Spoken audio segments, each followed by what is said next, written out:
Springfield. Just some other topics. There's a few topics here that we pulled off Facebook this morning. Actually, one of these topics, I lied.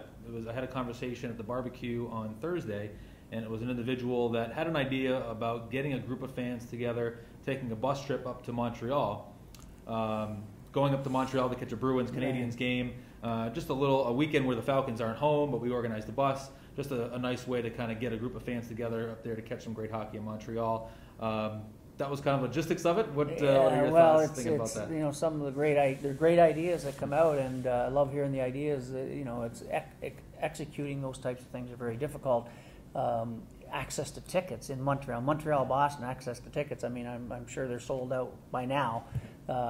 Games are sold out in Montreal, Toronto, some of these venues well in advance, and getting that number of tickets committed would be next to impossible, I would think, unless you went through maybe a ticket broker, but I'm not even sure a ticket broker would have that many tickets in Montreal, as you know, especially Montreal-Boston, such a great series. But the same fellow who mentioned you, I did talk to as well, and he has some good ideas. He has emailed me before. I've answered his emails. He's actually got a couple ideas in front of me right now that I'm actually exploring with the building, one in particular that I'm looking into that he thought we could pull off here, and it's something we've never thought about. So Larry, keep the ideas coming, because they're good ideas, but some things we can do, some things you can't. Now, on the flip side, maybe we can't do that trip to Montreal, but you know, Don Morehouse, who's joining us here in about a week to start working here, has some ideas as well on doing some things on some other trips, not to conflict sort of the Booster Club, but some other things as well on trips to other venues around our league, getting fans together and making it a day event with other things going on as well. So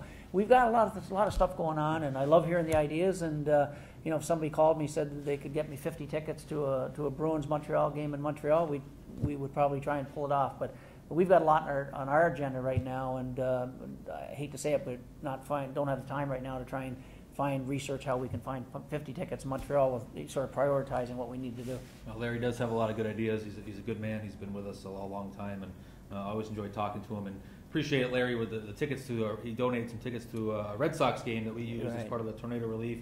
We appreciate that. They went to a good use, and I know the people who won them are going to enjoy them, so we appreciate that as well. Another topic that came up was a campaign that the Boston Bruins ran last year with their, I don't know if it's their mascot, but it was a bear. I assume it's their mascot. Yeah. It circulated on YouTube. I think it ran on Nesson before it hit the YouTube circles, but very creative, where you have the Bruins bear in some unique settings, just promoting the season. And but it was catchy. It was one of those things that got a lot of people talking at the water cooler.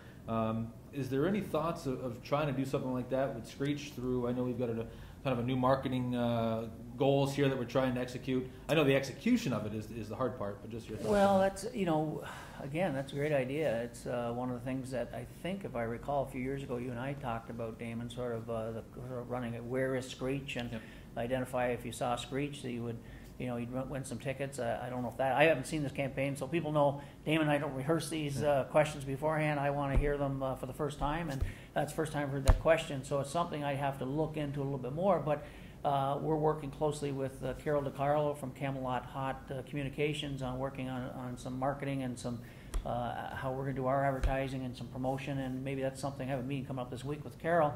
Maybe we can run some kind of promotion that is unique and doing some things on the outside involving Screech. As you know, Screech is so popular. It doesn't matter where Screech is. People know who Screech is, and he identifies the Springfield Falcons. So certainly, when people see our billboards going up in September, late September into October, it's going to be featuring Screech. It's bird season is sort of our theme, and so it might be a natural tie-in to put something together.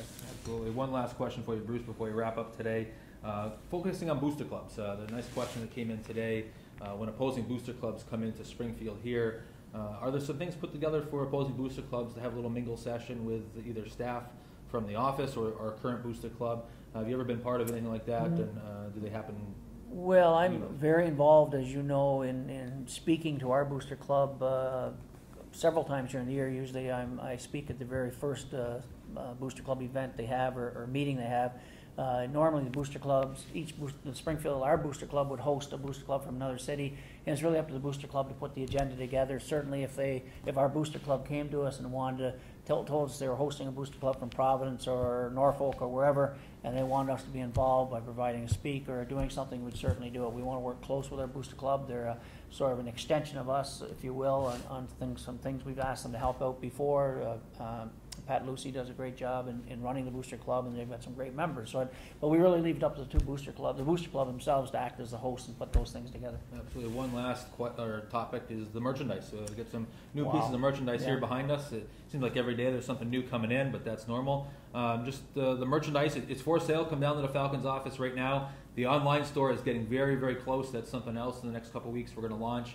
We just want to make sure we took our time and make sure it looks sharp before it goes live. But that's inching closer. Plus, get all of our inventory in as well. But the inventory it seems like every day something new's coming in. But just your thoughts on what's behind us and all the new things that we don't have on camera as well. Today may be one of the first days all summer I haven't worn something with our piece of our merchandise, but our merchandise has been really popular. I mean, I could not believe the number of people at the barbecue that came up to me and said, and I was wearing a similar jersey or polo shirt that you have on, and said, where can I get one of those? Are you selling them? I said, yeah, we'll have them on sale here.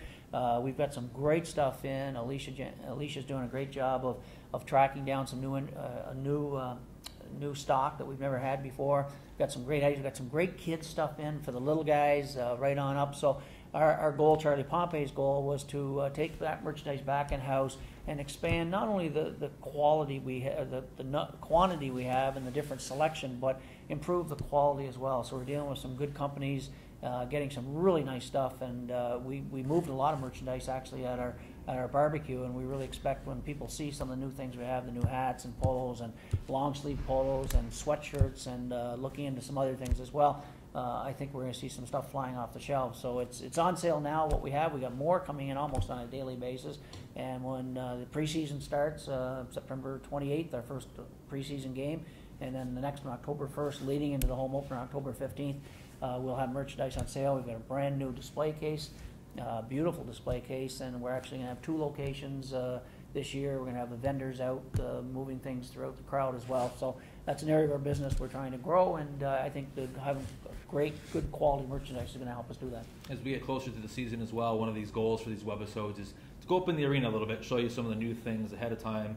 The new location of the store will be an area that we'll probably focus a 30-minute segment on. But as we get into the season, as the building gets closer to hockey season here, we'll be doing creative things like that. I know I get a lot of questions as far as location where we do these, and so those are some great suggestions, going up in the arena and kind of teasing some of the things that are going on. The ice will be going in, maybe doing something about that. A lot of great things that can come up here in September as we get through Labor Day. So Bruce, again, thanks for joining us. Bird continues to be the word, and we'll see you hopefully next week. Thanks, Damon. Thanks, Bruce.